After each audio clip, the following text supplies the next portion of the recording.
രാജേന്ദ്രൻ, ഈ ചൈനയുമായിട്ട് ഇന്ത്യ ഒരു കാലത്ത് അത്ര നല്ല ബന്ധമല്ലായിരുന്നു എന്നുള്ളത് വളരെ പകൽ പോലെ വ്യക്തമായിട്ടുള്ള കാര്യമാണ്. ഇടയ്ക്ക് ഇതിനൊരല്പം അയവ് വന്നു, പല കാര്യങ്ങളിലും ഒരു മഞ്ഞുരുകൽ നടന്നു എന്നുള്ളതാണ്. അത് നമ്മുടെ ആ ഒരു നയതന്ത്ര ബന്ധം ഒന്നുകൂടി ഊഷ്മളമാകുകയാണ്. അതിന് പിന്നിൽ ഒരു വലിയ ഒരു പ്രവർത്തനം തന്നെ നടന്നിട്ടുണ്ട്. അതിൻ്റെ നിർണായകമായ ഒരു ശക്തി എന്ന് പറയുന്നത് അജിത് ഡോവലാണ്. അപ്പോൾ വീണ്ടും അദ്ദേഹം ചൈനയും വിദേശകാര്യമന്ത്രിയുമൊക്കെയായിട്ട് പലതരത്തിലുള്ള ചർച്ചകളും നടക്കുന്നുണ്ട്. അപ്പോൾ നമുക്ക് കൂടുതൽ അവരുമായിട്ടുള്ള ഒരു ബന്ധം സ്ഥാപിക്കപ്പെട്ട് പോകാനുള്ള സാധ്യതയാണ് കാണുന്നത്. വിജയനാഥ്, ഈ അജിത് ഡോവൽ എന്ന് പറയുമ്പോൾ നമ്മൾ ആദരവോടുകൂടി ഉച്ചരിക്കേണ്ട ഒരു പേരാണ് അജിത് ഡോവൽ. ഇന്ത്യയുടെ ശക്തി സ്തംഭമാണ് അദ്ദേഹം. വിജയനാഥിനെ അറിയാമോ? കഴിഞ്ഞ ഏതാനും വർഷങ്ങൾക്ക് മുമ്പ് കോൺഗ്രസ് ഭരിക്കുമ്പോഴുള്ള ദീപാവലി കാലത്ത് ഡൽഹിയിലെ സരോജിനി മാർക്കറ്റിൽ പോകുമ്പോൾ അവിടെ പടക്കങ്ങൾ പൊട്ടി. പടക്കങ്ങൾ എന്ന് പറയുന്ന ദീപാവലിക്കാരും പൊട്ടിച്ച പടക്കമല്ല, പാകിസ്ഥാൻ പൊട്ടിച്ച ബോംബുകളാണ്. നാട്ടിലുടനീളം ബോംബുകളായിരുന്നു. അത് ചെന്നെടുക്കുന്ന കുട്ടികൾക്ക് നേരെ, ആൾക്കൂട്ടത്തിന് നേരെ അവർ പൊട്ടിച്ചിതറി. ഷെല്ലുകളിൽ എത്രയോ പേര് മരിച്ചത്. കാശ്മീരിൽ എത്ര ബോംബുകളാണ് പൊട്ടിയത്, എത്ര കുഴി ബോംബുകളാണ് പൊട്ടിയത്. വിമാനത്തിൽ നമുക്ക് സുരക്ഷിതമായിട്ടൊരു യാത്ര ചെയ്യാൻ പറ്റുമായിരുന്നു. ഏത് നിമിഷവും അവർ വന്നിട്ട് പൈലറ്റിൻ്റെ നേരക്ക് തോക്ക് ചൂണ്ടിക്കൊണ്ട് വിമാനം തിരിച്ചുവിടും. അത്ര. പിന്നെ കടൽ മാർഗം, കടലിൽ, വായുവിൽ മാത്രമല്ല കടലിൽ രക്ഷയുണ്ടായിരുന്നു. കടൽ മാർഗം അവർ കടന്നു വന്ന് മുംബൈയിൽ ഭീകരാക്രമണം നടത്തി 300 പേരെ കൊന്നില്ലേ. കരമാർഗവും ജമ്മു കാശ്മീരിൽ കൂടി നുഴഞ്ഞു കയറിക്കൊണ്ട് ഇന്ത്യയിൽ എത്ര പേരെയാണ് കൊന്നത്? ഹിന്ദുക്കളായി പോയതിൻ്റെ പേരിൽ, പണ്ഡിറ്റുകളായി പോയതിൻ്റെ പേരിൽ. കോൺഗ്രസ് ഭരിക്കുന്ന അധികകാലമൊന്നും ആയിട്ടില്ലല്ലോ, നമുക്കെല്ലാം ഓർമ്മയല്ലേ. എപ്പോഴും ഒരു അനുശോചനവും ഒരു ചെറിയ സോഫ്റ്റായിട്ടുള്ള പ്രതിഷേധവും രേഖപ്പെടുത്തി അതങ്ങനെ അങ്ങ് വാങ്ങി അടുത്തതിന് വേണ്ടി നമ്മൾ കാത്തിരിക്കുകയായിരുന്നു. ഇരയാടപ്പെടുന്ന മൃഗങ്ങളെപ്പോലെ നമ്മൾ കഴിയുകയായിരുന്നു വേട്ടക്കാരുടെ ഇടയ്ക്ക്. അതായിരുന്നു നമ്മുടെ അവസ്ഥ. വേട്ടക്കാരൻ പാകിസ്ഥാനും നമ്മൾ ഇരകളും. അതായിരുന്നു നമ്മുടെ അവസ്ഥ. അല്ലാതെ നമുക്ക് പറയാൻ പറ്റുമോ? ഒരാളിൻ്റെയും ജീവിതത്തിൽ, നമ്മുടെ കുട്ടികളുടെ, നമ്മളുടെ മാതാപിതാക്കളുടെ, നമ്മളുടെ തന്നെ ജീവന് ഒരു സുരക്ഷിതവുമില്ലാത്ത അസുരക്ഷിതത്വത്തിൻ്റെ ഒരു കാലഘട്ടം. ഇപ്പോഴെന്താ അങ്ങനെ പൊട്ടാത്തത് എന്താ കാര്യം? അന്നത്തെ പോലെ അഴകൊഴ നേതാക്കന്മാരല്ല എന്നുള്ളത്, ശക്തരായിട്ടുള്ള നേതാക്കന്മാരും ബ്യൂറോക്രാറ്റിക് സംവിധാനവുമാണ്.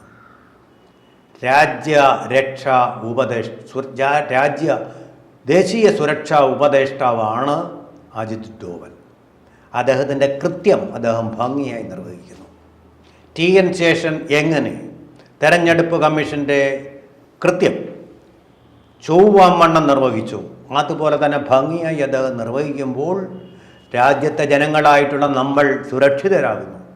നമ്മൾ നന്ദി പറയേണ്ടത് അദ്ദേഹത്തോടാണ്. അദ്ദേഹത്തിൻ്റെ ഈ കഴിവുകൾ കണ്ടെടുത്ത് അതുപയോഗിച്ച നമ്മുടെ പ്രധാനമന്ത്രി നരേന്ദ്രമോദിയോടാണ്, നമ്മുടെ പട്ടാളക്കാരോടാണ്, ജാഗരൂകരായി നിൽക്കുന്ന നമ്മുടെ പട്ടാളക്കാരോടാണ്. ഇപ്പം ഈ വ്യത്യാസത്തിന് കാരണം എന്താണ്? ഏതക്രമവും അതിൻ്റെ മുളയിലെ തന്നെ ഇൻ്റലിജൻസ് വഴി ദേശീയ സുരക്ഷാ ഉപദേഷ്ടാവിൻ്റെ ചെവികളിലെത്തുന്നു. അത് മുളയിലെ നുള്ളിക്കളയാൻ വേണ്ടുന്ന തന്ത്രങ്ങൾ അദ്ദേഹം അപ്പോൾ തന്നെ ചെയ്യുന്നു, അദ്ദേഹത്തിൻ്റെ കഴിവ് ഉപയോഗിച്ച്. അല്ല, ശമ്പളം വാങ്ങിക്കാനിരിക്കുന്ന ഒരു ഉദ്യോഗസ്ഥനല്ല, ദേശരക്ഷ ചെയ്യുന്ന, ശരിയായി തൻ്റെ കർമ്മം നിർവഹിക്കുന്ന സുരക്ഷാ ഉപദേഷ്ടാവാണ്. കർമ്മണ്യേവ അധികാരസ്ഥേ മാ ഫലേഷു കഥാചന എന്ന ഗീതാവാക്യം ഉൾക്കൊണ്ട ഇന്ത്യയുടെ മഹാനായ പുത്രൻ. IAS ഒക്കെ കഴിഞ്ഞ് അദ്ദേഹം റിട്ടയർ ചെയ്തതിന് ശേഷം മോദി അദ്ദേഹത്തിൻ്റെ കഴിവ് കണ്ട് തിരിച്ചു വിളിച്ചു. ശരിയായ ആളിനെ ശരിയായ സ്ഥാനത്ത് പ്രതിഷ്ഠിക്കുക. ഇതാണ് മോദി ചെയ്തുകൊണ്ടിരിക്കുന്നത്. കേന്ദ്ര മന്ത്രിസഭയിലും ഇതാണ്, ഉദ്യോഗസ്ഥ തലപ്പത്തും ഇതാണ്. ഓരോ സംസ്ഥാനത്തും പാർട്ടിക്കാരെ ഏൽപ്പിക്കുന്നതിൽ MLAമാരായിട്ട് സ്ഥാനാർത്ഥികളെ ഏൽപ്പിക്കുന്നതിലും എല്ലാം ഒരു വൈദഗ്ധ്യം പ്രധാനമന്ത്രിക്ക് ഉള്ളതുകൊണ്ടാണ് അദ്ദേഹം തൊടുന്നതെല്ലാം പൊന്നാവുന്നതും. അത് കണ്ട് അസൂയ പിടിച്ച് നെഹ്റു കുടുംബം വിരളി പിടിക്കുന്നു. അപ്പോൾ ഇവിടെ അജിത് ഡോവൽ പ്രധാനമന്ത്രി വിശ്രമിക്കാറില്ല. ദിവസം 3 മണിക്കൂർ അദ്ദേഹം ഉറങ്ങുന്നത്, ആകപ്പാടെ ഉറങ്ങുന്നത്, കർമ്മനിരതനാണ്. അദ്ദേഹം സ്വയം സേവകനായി, രാഷ്ട്രത്തിൻ്റെ സ്വയം സേവകനായി കർമ്മനിരതനായിട്ട് പ്രവർത്തിച്ചു കൊണ്ടേയിരിക്കുകയാണ്. അതിൻ്റെ ഫലമാണ് അദ്ദേഹം കൊയ്യുന്ന വിജയങ്ങൾ. അല്ല നാടകം കളിക്കുകയോ അല്ലെങ്കിൽ കപട നാടകം കളിക്കുകയോ അല്ലെങ്കിൽ ഈ പൊള്ളയായ വാക്കുകൾ പറയുകയോ മുതലക്കണ്ണീർ ഒഴിക്കുകയോ ഒന്നുമല്ല അദ്ദേഹം ചെയ്യുന്നു. ആത്മാർത്ഥമായിട്ട് പ്രവർത്തിക്കുന്നു. ഇന്ത്യയിലെ ജനം അത് കാണാൻ ബുദ്ധിയുള്ളവരായതുകൊണ്ട് അദ്ദേഹത്തെ ജയിപ്പിക്കുന്നു. ഇതാണ് സംഭവിച്ചുകൊണ്ടിരിക്കുന്നത്. അതിൻ്റെ കരുത്തിൻ്റെ 4 സ്തംഭങ്ങളുണ്ടെന്നാണല്ലോ പറയുന്നത്. ഈ നരേന്ദ്രമോദിയുടെ പ്രധാന സ്തംഭങ്ങളിലൊന്ന് അദാനിയൊന്നുമല്ല, അജിത് ഡോവൽ എന്ന ഈ കരുത്തനും ബുദ്ധിമാനുമായിട്ടുള്ള മനുഷ്യനാണ്. അതിബുദ്ധിമാനായിട്ടുള്ള മനുഷ്യൻ. ഈ ചൈനയെ ഇപ്പോൾ നിലയ്ക്ക് നിർത്തിയിരിക്കുന്നത് ഇന്ത്യയുടെ വിദേശ നയമാണ്. എസ് ജയശങ്കറിന് അതിൽ വലിയ കാര്യമായിട്ടുള്ളൊരു പങ്കുണ്ട്. കാരണം ഇക്വിലിബ്രിയമുള്ള, സന്തുലിതാവസ്ഥയുള്ളൊരു വിദേശ നയം. അമേരിക്കയിൽ ഇരുന്നുകൊണ്ട് ജോ ബൈഡൻ പറഞ്ഞു, വാങ്ങിക്കരുത്, റഷ്യയിൽ നിന്ന് പെട്രോൾ വാങ്ങിക്കരുത്. പോടാവില്ല ഇതിൻ്റെ പാട്ടിന്, ഞങ്ങൾക്ക് ഇഷ്ടമുള്ളിടത്തൊന്നും വാങ്ങിക്കും. കാണിച്ചും കൊടുത്തു. റഷ്യയിൽ നിന്ന് പെട്രോൾ വാങ്ങിച്ചു. എത്ര കോടി രൂപയാണ് നമ്മൾ വിദേശ നാണ്യം ലാഭിച്ചതെന്നറിയാം. ഫോറിൻ കറൻസി നമ്മുടെ വർദ്ധിച്ചു. നിക്ഷേപം, വിദേശ ധനനിക്ഷേപം എന്ന് പറയുന്നല്ലോ, അത് വളരെ വർദ്ധിച്ചു. വളരെ സാമ്പത്തികമായിട്ട് വളരെ ശക്തമായ നിലയിൽ ഇന്ത്യയെ എത്തിച്ചത് ഇന്ത്യയുടെ നയമാണ്. അതിന് പിന്നിൽ പ്രവർത്തിച്ചതും ഇദ്ദേഹം തന്നെയാണ്. ഇതൊരു കുരുക്കും കൂടി ഇട്ടിരിക്കുകയാണ് ചൈനയ്ക്ക്. ചൈനയുടെ ഏക സുഹൃത്തെന്ന് പറയുന്നത് ഇപ്പോൾ പാകിസ്ഥാൻ പോയി അഭിച്ചച്ചട്ടിയുമായിട്ട് ലോകരാജ്യങ്ങൾക്ക് മുമ്പിൽ നിന്ന് ഇരക്കുകയാണ്. ഇരവാദമൊക്കെ ഉപേക്ഷിച്ച് അതിപ്പോൾ ഇരന്നുകൊണ്ടിരിക്കുകയാണ്. അങ്ങനെയാണ് പാകിസ്ഥാൻ്റെ അവസ്ഥ. തകർന്ന് കരിപ്പണമായി. ചൈനയോട് ഏത് തീവ്രവാദത്തിന് വേണ്ടിയാണല്ലോ പണം മുഴുവൻ ചെലവഴിച്ചത്. ചൈനയോട് ഏത് രാജ്യം സൗഹൃദത്തിൽ പോകുന്നോ തകർന്ന് തരിപ്പണമാവും. ശ്രീലങ്ക ഇപ്പോൾ കരകയറിയതേ ഉള്ളൂ. പിന്നെ അതുപോലെ തന്നെയാണ് മാലദ്വീപുകൾ. അതുപോലെ തന്നെയാണ് പാകിസ്ഥാൻ്റെ ഗതിയും. ബെൽറ്റ് ആൻഡ് റോഡ് ഇനിഷ്യേറ്റീവ് എന്ന് പറയുന്നതിൽ കൊണ്ട് പണം നിക്ഷേപിച്ച് അവരുടെ പണവും തീർന്നു, അവർക്ക് പ്രയോജനം ഇല്ലാതാവുകയും ചെയ്തു. ചൈനക്കാരിങ്ങനെ കടന്നു വന്നുകൊണ്ടിരിക്കുകയാണ് ബലൂചിസ്ഥാൻ വഴി. അതുകൊണ്ടാണ് ബലൂചിസ്ഥാൻ ആർമി എന്ന് പറയുന്നത്, ബലൂചിസ്ഥാൻ നാഷണൽ ആർമി എന്ന് പറയുന്ന സംഘടന ചൈനക്കാരെ ഓരോന്നായിട്ട് തോക്ക് വെച്ച് വെടിവെച്ചുകൊണ്ടിരിക്കുന്നത്. അതാണ് ചൈനയുടെ അവസ്ഥ. അപ്പോൾ ആ ജിയോ പൊളിറ്റിക്കൽ സിറ്റുവേഷനിൽ ഇപ്പോൾ ചൈനയുടെ സുഹൃത്തായിട്ടുള്ളത് ഈ റഷ്യ മാത്രമാണ്. ആ റഷ്യയാണ് ഇതിൻ്റെ പിന്നിൽ ഇത് നയം രൂപീകരിച്ചത് ഈ അജിത് ഡോവലും അതുപോലെ നമ്മുടെ ജയശങ്കർ, തീർച്ചയായിട്ടും പ്രധാനമന്ത്രി ഒക്കെ ഉള്ളവർ ചേർന്നാണ് ആ നയത്തിൻ്റെ ശില്പികൾ, ഭരണഘടനാ ശില്പികൾ എന്നൊക്കെ പറയുന്ന പോലെ. ആ നയത്തിൻ്റെ ഫലമായിട്ട് റഷ്യ എന്ത് ചെയ്തു? ചൈനയെ വാൺ ചെയ്തു. ഇന്ത്യയുമായിട്ടുള്ള അതിർത്തി തർക്കം പരിഹരിക്കണം. അത് വലിയൊരു ഭീഷണിയായിട്ട് നിൽക്കുകയായിരുന്നു. വാസ്തവത്തിൽ ഒരു യുദ്ധത്തിൻ്റെ പക്കത്തോളം പോവുകയും ഇന്ത്യയുടെയും ചൈനയുടെയും സാമ്പത്തിക സ്ഥിതി തകരുകയും അമേരിക്ക അതുകൊണ്ട് ജോ ബൈഡൻ പ്രത്യേകിച്ചും കൈകൊട്ടിച്ചിരിക്കുകയും ചെയ്യുന്ന അവസ്ഥ. അവർ നമ്പർ 1 ആയിട്ട് തുടരും. ഇവർ തമ്മിൽ അടിച്ചു തീരും. 2 കാളകളെ തമ്മിലടിപ്പിച്ച് അതിൻ്റെ രക്തം കുടിക്കാൻ കൊതിച്ച കുറുക്കൻ്റെ കഥ കേട്ടിട്ടില്ലേ പഞ്ചതന്ത്രത്തിൽ? അതുപോലെ ആ കുറുക്ക ബുദ്ധി വിജയിക്കാതെ പോയതിന് കാരണം അജിത് ഡോവലിൻ്റെ ബുദ്ധിയാണ്. ഇപ്പം ചൈന ഏകപക്ഷീയമായിട്ട് നമ്മളോട് അതിർത്തിയിൽ സമാധാനത്തിന് വേണ്ടിയിട്ട് കരാറിലേർപ്പെട്ടിരിക്കുകയാണ്. പട്ടാള തലത്തിലുള്ള ചർച്ചകളൊക്കെ കഴിഞ്ഞു. ഇനി അതിൻ്റെ അത് പിന്മാറിയവർ, രാഹുൽ ഗാന്ധിയൊക്കെ നമ്മുടെ സ്ഥലം പോയേ എന്ന് പറഞ്ഞു. പുള്ളിയുടെ മുത്തച്ഛനാണ് ആ സ്ഥലം, ഏതാണ്ട് 60,000 കിലോമീറ്ററോളം സ്ഥലം ചൈനയ്ക്ക് അടിയറവ് വെച്ചത്. അദ്ദേഹം വലിയ സെക്യുലറിസ്റ്റും കമ്മ്യൂണിസ്റ്റ് തത്വങ്ങളുടെ ആ ഒരു വലിയ ആരാധകനും ഒക്കെ ആയിരുന്നല്ലോ. ആ അദ്ദേഹത്തിനാണ് അദ്ദേഹത്തിൽ നിന്നാണ് ഇത്രയും സ്ഥലം, ഇന്ത്യയുടെ സ്ഥലം ചൈന അടിച്ചുകൊണ്ട് പോയത്. എന്നിട്ട് ഇപ്പോൾ മോദി വിട്ടുകൊടുത്തേ 1 ഇഞ്ച് സ്ഥലം പോയിട്ടില്ല. ഇത് മാത്രമല്ല, ചൈനയെ അവിടെ നിന്ന് മാറ്റി. യുദ്ധത്തിലൂടെയാണോ? മോദി തന്നെ പറഞ്ഞിട്ടുണ്ട് ഇത് യുദ്ധത്തിൻ്റെ സമയമല്ലെന്ന്. യുദ്ധത്തിലൂടെയല്ല, സമാധാനത്തിലൂടെ, ചർച്ചകളിലൂടെ. അതിൻ്റെ ഒരു തുടർച്ചയാണ് ഇപ്പോൾ നടന്നുകൊണ്ടിരിക്കുന്നത്. അജിത് ഡോവൽ കഴിഞ്ഞ ദിവസം പെക്കിങ്ങിലേക്ക് ഇപ്പോഴത്തെ ബെയ്ജിങ്ങിലേക്ക് പോയി അവരുടെ വിദേശകാര്യമന്ത്രി, ഇവിടുത്തെ ജയശങ്കറായിട്ടുള്ള വാങ്യു. അവിടെ ഈ മന്ത്രിമാർക്കൊന്നും ഒരു പ്രസക്തിയില്ല, എല്ലാം പ്രസിഡൻ്റാണ് തീരുമാനിക്കുന്നത്. എങ്കിലും നമ്മുടെ ഒരു സുരക്ഷാ ഉപദേഷ്ടാവ് മാത്രമായതുകൊണ്ട് അദ്ദേഹത്തിന് പ്രസിഡൻറ്റുമായിട്ട് നേരിട്ട് സംസാരിക്കാൻ പ്രോട്ടോക്കോൾ അനുവദിക്കുന്നില്ല. അതുകൊണ്ട് അദ്ദേഹം വാങ്യുവുമായിട്ട് ചർച്ച നടത്തി.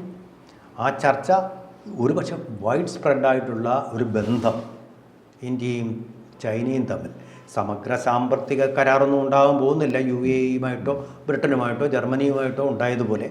പക്ഷേ ഇന്ത്യയുടെ കാര്യത്തിൽ അനാവശ്യമായി ഇടപെടൽ നടക്കില്ല. ഉദാഹരണത്തിന് ബംഗ്ലാദേശിനോട്ട് ഇന്ത്യൻ സൈന്യം കുതിച്ചു കയറിയ ചൈന ഇക്കുറി ഒന്നും വിട്ടില്ല. പണ്ട് ബംഗ്ലാദേശിലേക്ക് പോയ സമയത്ത് മാവോ സെത്തൂങ് ആയിരുന്നു അവിടുത്തെ ചെയർമാൻ. മാവോ സെത്തൂങ് മധുര മനോഹര മഞ്ജുള ചൈന എന്ന് പറഞ്ഞ് CPM-കാർ പാടിക്കൊണ്ട് വന്നപ്പോൾ നമ്മുടെ ചൈന എന്നും പറഞ്ഞ് മധുര മനോഹര മഞ്ജുള ചൈനയെ ആരാധിച്ചുകൊണ്ടിരുന്ന സമയത്ത് അന്ന് മാവോ സെത്തൂങ് പറഞ്ഞെന്താണെന്നറിയാം? ഇന്ത്യയുടെ പതനം ആരംഭിച്ചിരിക്കുന്നു, ഇന്ത്യയുടെ പതനം ആരംഭിച്ചിരിക്കുന്നു എന്നാണ് പറഞ്ഞത്. എന്നാൽ ചൈന തിരിച്ചാക്രമിക്കുന്ന ആക്രമണത്തിനൊന്നും വന്നില്ല, പക്ഷേ ചില അടവുകൾ പ്രയോഗിച്ചു. INS കുക്രി എന്ന നമ്മുടെ ഒരു കപ്പൽ അന്ന് മുക്കി പാകിസ്ഥാൻ. അതുമാത്രമാണ് അവർക്ക് നേടാൻ കഴിഞ്ഞത്. ആ കുക്രി മുക്കിയതിന് പിന്നിൽ ചൈനയുടെ അന്തർഭാഗികളാണ്. പാകിസ്ഥാൻ അതിനൊരിക്കലും കഴിയില്ലായിരുന്നു. അങ്ങനെ ഒരു നയം അവർ പ്രയോഗിച്ചു അവിടെ. പോട്ടെ, അത് നമ്മുടെ വിഷയമല്ല. അപ്പോൾ ഇനിയിപ്പോൾ ബംഗ്ലാദേശിൽ ഒരു ആക്രമണം നടത്തിയാൽ ചൈന മിണ്ടാതിരിക്കുകയുള്ളൂ, നിഷ്പക്ഷത പാലിക്കും, നോക്കിക്കോളൂ. സഹിക്കാൻ വയ്യാതെ വരുമ്പോൾ ചൈനയ്ക്ക് നേരെ ഒരു ആക്രമണം നടത്തിയാൽ, ചൈനയ്ക്കല്ല ബംഗ്ലാദേശിന് നേരെ, ഒന്നും ചെയ്യില്ല. നമുക്കുള്ള ഏറ്റവും വലിയ ഭീഷണി, പാകിസ്ഥാനെ നേരിടാൻ ഇന്ത്യക്കുള്ള ഏറ്റവും വലിയ ഭീഷണി ചൈനയായിരുന്നു. നമ്മുടെ പ്രദേശങ്ങളായ ഗിൽജിത്ത്, പാക് ഓക്കുപ്പൈഡ് കാശ്മീർ, ഇതെല്ലാം കൈവച്ചുകൊണ്ടിരിക്കുക പാകിസ്ഥാൻ. ഇന്ത്യ അതിൽ ഇടപെടുന്നില്ല. സിംല കരാർ ഇന്ദിരാഗാന്ധിയും ഭൂട്ടോയും തമ്മിൽ ഒപ്പുവെച്ചപ്പോൾ വേണമെങ്കിൽ അത് ഇന്ത്യക്ക് വിട്ടു തന്നേക്കെന്ന് പറഞ്ഞാൽ അദ്ദേഹം ഒപ്പിട്ട് തന്നേനെ. പക്ഷേ എന്തുകൊണ്ടോ അത് ചെയ്തില്ല. പോട്ടെ, ഇപ്പോഴും അവരുടെ കയ്യിലാണ്. ഒരു കൃഷിയൊന്നും ചെയ്യാൻ യോഗ്യമായ സ്ഥലമല്ല, മഞ്ഞ് മൂടിയ സ്ഥലങ്ങളാണ്. എങ്കിൽ തന്നെയും അത് ഇന്ത്യയുടേതാണ്. പാക് ഓക്കുപ്പൈഡ് കാശ്മീർ എന്നാണ് പറയുന്നത്. ആസാദ് കാശ്മീർ അല്ലത്, പാക് ഓക്കുപ്പൈഡ് കാശ്മീർ നമുക്ക് അവകാശപ്പെട്ടതാണ്. പാകിസ്ഥാനും ബംഗ്ലാദേശും എല്ലാം ഇന്ത്യയുടെ ഭാഗമായിരുന്നല്ലോ. അപ്പോൾ അതിന് ഇനിയൊരു തടസ്സം ഉണ്ടാവില്ല. അത് ഇന്ത്യ കയറി സർജിക്കൽ സ്ട്രൈക്കിലൂടെ അല്ലാതെ ഈസിയായിട്ട് കയ്യിലാക്കാവുന്നതേ ഉള്ളൂ. പാകിസ്ഥാൻ പട്ടാളം ഇപ്പോൾ കേവലം ദുർബലമാണ്. ബലൂചിസ്ഥാനിൽ അവർക്ക് തീവ്രവാദി ഭീഷണിയുണ്ട്. വേറൊരു രാജ്യവും ഇടപെടുകയില്ല, ചൈനയല്ലാതെ. ചൈനയും ഇപ്പം മൗനം പാലിക്കും. പാകിസ്ഥാൻ ഒറ്റപ്പെട്ട് കഴിഞ്ഞു. പാകിസ്ഥാൻ്റെ പതനം അന്ന് മാവോ പറഞ്ഞ ഇന്ത്യയുടെ പതനം ആരംഭിച്ചതാണ്. പക്ഷേ പാകിസ്ഥാൻ്റെ പതനമാണ് ആരംഭിച്ചത്. അറബ് രാജ്യങ്ങളൊന്നും ഇപ്പോൾ പൈസ കടം കൊടുക്കാറില്ല പാകിസ്ഥാൻ. എന്താ കാര്യം? ഇവർക്ക് തിരിച്ചു കൊടുക്കാൻ കഴിയില്ല. അതാണ് അവസ്ഥ. വളരെ നാണം കെട്ട് പിച്ചച്ചട്ടി എടുത്ത് നിൽക്കുന്ന, നശിച്ച് നാറാണക്കല്ല്, അതിൻ്റെ ആ ഭീകരവാദത്തിൻ്റെ ഇറക്കുമതി കൊണ്ട് തന്നെ നശിച്ച് നാറാണക്കല്ല് വെച്ച ഒരു രാജ്യമാണ്. ആകെയുള്ള ഒരു സമ്പത്തെന്ന് പറഞ്ഞാൽ ആറ്റം ബോംബാണ്. അതിന് സഹായം കൊടുത്ത ആരാ? അതിന് സഹായം കൊടുത്തത് ചൈനയാണ്. സാങ്കേതിക വിദ്യ കൈമാറിയതും സമ്പുഷ്ട യുറേനിയം കൈമാറിയതും എല്ലാം ചൈനയാണ്, ചൈനയുടെ പരിപാടി. ആ ചൈന ഇപ്പോൾ ഇന്ത്യയുടെ കൂടെ വന്നു കഴിഞ്ഞാൽ നമ്മുടെ ഒരു ശക്തി ഏഷ്യൻ വൻകരയിൽ ഇന്ത്യ വളരെ ശക്തവും സമ്പന്നവുമായിട്ടുള്ള ഒരു രാജ്യമായിട്ട്, ഏറ്റവും ജനസംഖ്യയുള്ള രാജ്യവുമായിട്ട് ഉയർന്നു വരും. അതിൻ്റെ പിന്നിലെ ശാക്തിക സ്തംഭം എന്ന് പറയുന്നത് അജിത് ഡോവൽ മാത്രമാണ്. കൂടുതൽ വാർത്തകളും വിശേഷങ്ങളും നിങ്ങളിലേക്ക് എത്താൻ ABC മലയാളം സബ്സ്ക്രൈബ് ചെയ്യുക, ബെൽ ബട്ടണും അമർത്തുക.